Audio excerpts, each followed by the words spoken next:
सुप्रभात बच्चों। हिंदी की कक्षा में एक बार फिर से आप सबका बहुत बहुत स्वागत है। आज हम पढ़ेंगे पाठ नंबर 7 जिसका नाम है रहीम के नीति परक दोहे। तो बच्चों इस पाठ में हम कुछ दोहे पढ़ेंगे, आइए जानते हैं। जानिए पाठ से पहले रहीम जी हमारे देश के एक महान कवि थे। उनके कुछ नीति परक दोहों को संकलित करके इस पाठ में दिया गया है। इनके दोहे सरल सरस और नेकी की सीख से ओतप्रोत है, यानी कि वह बच्चों नेकी की सीख देते हैं जिनमें जीवन का सार छिपा हुआ है। आइए इन दोहों को पढ़कर हम भी इन्हें अपने जीवन से जोड़कर देखें। यहाँ देखिए बच्चों, महात्मा बुद्ध जी ने कहा है, मनुष्य को जीवन में क्रोध की सजा नहीं मिलती है बल्कि उसे क्रोध से सजा मिलती है। बच्चों इसका क्या अर्थ निकलता है? मनुष्य को जीवन में क्रोध की सजा नहीं मिलती, लेकिन क्रोध से मनुष्य को खुद सजा मिलती, यानी कि हमें गुस्सा नहीं करना चाहिए। आगे देखिए बच्चों, ये बात कही है महात्मा बुद्ध ने, कठिन समय में जो मित्र हमारी सहायता करता है वही हमारा सच्चा मित्र है। ये बात कही है रहीम जी ने। तो चलिए रहीम जी के दोहे पढ़ते हैं। रहीम दास का पहला दोहा देखिए, कही रहीम संपत्ति सगे बनत बहुत बहुरीत, विपत्ति कसौटी जो कसे सोई साची मीत। बच्चों इस दोहे में यह कहा गया है, रहीम जी यह बता रहे हैं कि यदि आपके पास बहुत अधिक संपत्ति होती है, आपके पास बच्चों खूब धन दौलत होती है, तो आपके सभी सगे होते हैं, सभी आपके अपने होते हैं। जो दूर के रिश्तेदार होते हैं बच्चों वह भी आपके अपने बन जाते हैं। लेकिन जब आप पर कोई मुसीबत आ जाती है, कोई विपत्ति आ जाती है और जब आपके पास उतनी संपत्ति नहीं रहती है तो बच्चों आपका कोई भी साथ नहीं देता है। सभी बच्चों केवल और केवल संपत्ति के लालच में आपके साथ थे। जब आप पर विपत्ति आई तो सभी दूर भाग गए। ऐसे समय में यदि कोई आपका साथ देता है तो केवल वही आपका सच्चा मित्र कहलाता है। चलिए आगे एक और दोहा देखिए, रहीमन कठिन चिताहू ते चिंता को चित चेत, चिता दहती निर्जीव को चिंता जीव समेत। बच्चों इस दोहे का यह अर्थ है, रहीम जी कह रहे हैं कि हमें जब हमारे पर कठिन समय आते हैं तो बच्चों हम कितनी चिंता करने लगते हैं ना, मतलब टेंशन लेने लगते हैं। तो हमें यानी कि जीवित मनुष्य को चिंता नहीं करनी चाहिए। जो चिंता होती है वो आपको चिता पर ले जाती है, यानी कि आपको मरणासन पर ले जाएगी। जिस प्रकार से बच्चों जो चिता होती है, सिर्फ एक बिंदी हटने से देखिए, जो चिता होती है वह मरे हुए व्यक्ति को जलाती है, इसी प्रकार से जो चिंता होती है बच्चों वह जीवित प्राणी को जलाती है। इसलिए आपको चिंता नहीं करनी चाहिए। चिंता जो है वो सभी जीवों को जला देती है। हमें टेंशन नहीं लेनी चाहिए, चिंता में नहीं डूबा रहना चाहिए। जो चिंतित व्यक्ति होता है वो हमेशा बच्चों जिंदा होने के बाद भी मरे हुए के समान होता है।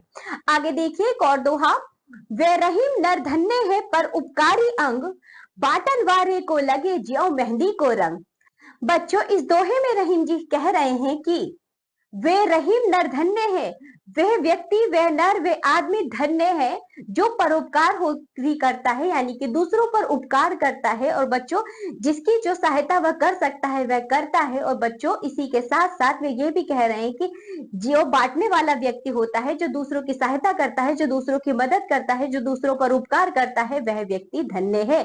जिस प्रकार से बच्चों वो एक उदाहरण देकर समझाते हैं कि जो मेहंदी पीसने वाला होता है बाटन वारे को लगे, यानी कि जो बच्चों पत्ती वाली मेहंदी होती है ना, आपने देखी होगी, उसको पहले सिलबट्टे पर पीसा जाता था। जब उस मेहंदी को जो व्यक्ति पीसता है, जो भी पीसता है, उसके हाथों में स्वयं ही मेहंदी लग जाती है। बाद में बच्चों वह मेहंदी जाती है। इसी प्रकार से जो परोपकारी व्यक्ति होता है वह जब दूसरों पर परोपकार करता है तो बच्चों सुख उसके जीवन में आते ही आते हैं। आगे देखिए, एक साधे सब सदे सब साधे सब जाए, रहीमन मूल है सींच वो फूल फल अघाए।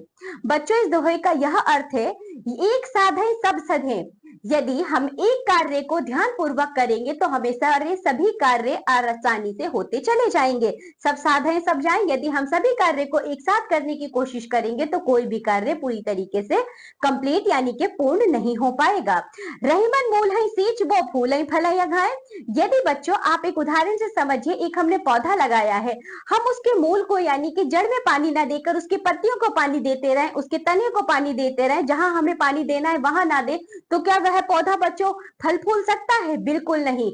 हमें उसकी जड़ में पानी देना होगा, तभी बच्चों वह पौधा जो है अपने आप ही फलता फूलता चला जाएगा। उसी प्रकार से हमें एक ही कार्य को पहले अच्छी तरीके से अच्छे ढंग से पूर्ण करना चाहिए, उसके बाद ही हमारे बच्चों आगे के कार्य अपने आप ही पूर्ण होते चले जाएंगे। यदि हम बहुत सारे कार्यों को एक साथ करेंगे तो बच्चों कोई भी कार्य पूरा नहीं होगा और हम उलझ कर रह जाएंगे और परेशान होंगे अलग से। चलिए आगे बढ़ते हैं। तरुभर फल नहीं खात है, सरवर पीही ना पान, कहा रहीम पर काज हित संपत्ति सच ही सुजान। बच्चों जिस तरीके से तरुभर यानी कि जो वृक्ष होता है, जिस वृक्ष पर बच्चों फल लगते हैं, क्या वो अपने फलों को स्वयं खाता है? नहीं खाता ना, उसके फल तो मनुष्य खाते हैं बच्चों और पशु पक्षी खाते हैं। जिस प्रकार से पेड़ अपने फल स्वयं नहीं खाता है, सरवर पीही ना पान यानी कि जो तालाब होता है वह अपने पानी को स्वयं तो नहीं पीता ना बच्चों, उसके पानी को तो हम लोग पीते हैं, उसका प्रयोग हम लोग करते हैं। कहा रहीम पर काज हित संपत्ति सच ही सुजान, यानी कि रहीम जी यहाँ बता रहे हैं जिस प्रकार से बच्चों सभी पेड़ अपने फल खुद नहीं खाते हैं, तालाब जो है वह पानी खुद नहीं पीता है, उसी प्रकार से बच्चों जो धनी व्यक्ति होता है वह अपनी संपत्ति का स्वयं भोग न करके दूसरों को, कभी बच्चों हम दान देते हैं, ट्रस्ट करते हैं, दूसरों के काम आता है ना, इसी तरीके से जो हमारी संपत्ति होती है उसे हम स्वयं न भोग कर हमें दूसरों के काम में लानी चाहिए। काज हित यानी कि हमें दूसरों के हित के बारे में सोचना चाहिए, दूसरों के कार्य को निकालना चाहिए। चलिए आगे बढ़ते हैं। कंदली सीप भुजंग मुख स्वाति एक गुण तीन, जैसी संगति बैठिए ते सोई फल दीन। बच्चों इस दोहे में बताया गया है, कंदली कहते हैं केले को, सीप बच्चों एक सीप होता है जो समुद्र में होता है जिससे मोती बनता है, भुजंग यानी कि सांप होता है, मुख यानी कि मुंह, स्वाति एक गुण तीन। तो बच्चों स्वाति एक नक्षत्र होता है, जो हमारे 27 नक्षत्र हैं उसमें से स्वाति एक नक्षत्र है। तो बच्चों जो स्वाति नक्षत्र मतलब होता है कि तारों के समूह को नक्षत्र कहा जाता है, ठीक है। जो स्वाति नाम का एक नक्षत्र है, देखिए उसमें किस प्रकार से 3 गुण निकलते हैं। इस दोहे में रहीम जी यह बता रहे हैं, यदि आपकी संगति अच्छी हो, देखिए उदाहरण देखिए किस प्रकार बताते हैं रहीम जी। जैसे स्वाति नक्षत्र से एक बूंद निकली, यदि वे कंदली यानी कि केले में चली गई तो बच्चों वह कपूर बन जाएगी, और वही बूंद बच्चों जो स्वाति नक्षत्र से निकली है, यदि वे सीप में चली गई तो वह मोती बन जाएगी। उसी तरह बच्चों यदि वह स्वाति नक्षत्र से निकली बूंद भुजंग यानी कि सांप के मुंह में चली गई तो वह जहर बन जाएगी।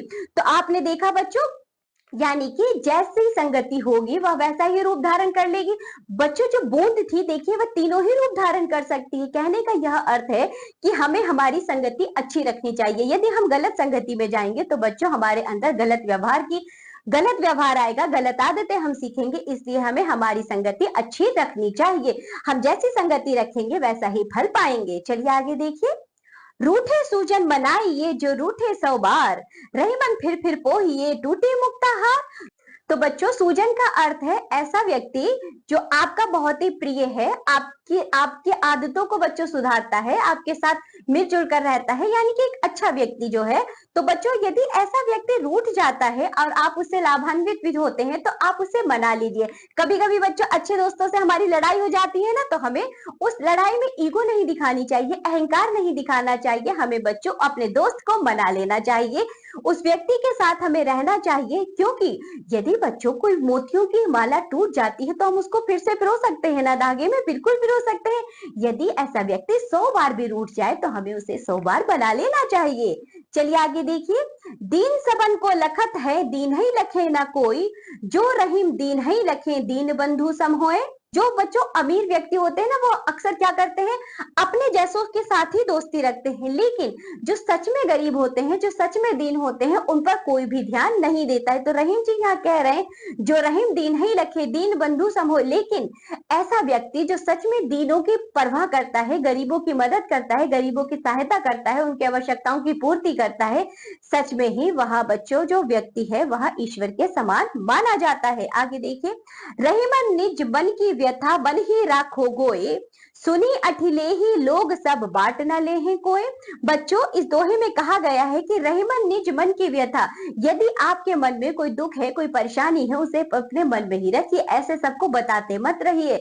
मन ही राखो गोए यानी कि बच्चों आप अपनी परेशानियों को, अपनी विपत्तियों को अपने मन में ही रखिए, ऐसे ही सबको मत बताइए, क्योंकि सब सुन तो लेते हैं, लेकिन एक बात बताइए, सुन लेंगे और बाद में वो बहुत इतराएंगे और आपका मजाक उड़ाएंगे, लेकिन उस परेशानी का समाधान तो नहीं कर सकते ना बच्चों। उस समस्या का समाधान को तो आपको स्वयं को करना, यानी कि आपको की जो भी विपत्ति है या तो फिर आप ऐसे व्यक्ति को बताइए बच्चों जो आपकी समस्या का समाधान निकाल सके, लेकिन आप अपनी परेशानी, अपनी मन की व्यथा को सबको मत बताते रहिए, नहीं तो सब लोग आपका मजाक बनाएंगे और उस व्यथा, उस परेशानी का बच्चों जो समाधान है, जो हल है, वो तो आपको खुद ही निकालना होगा।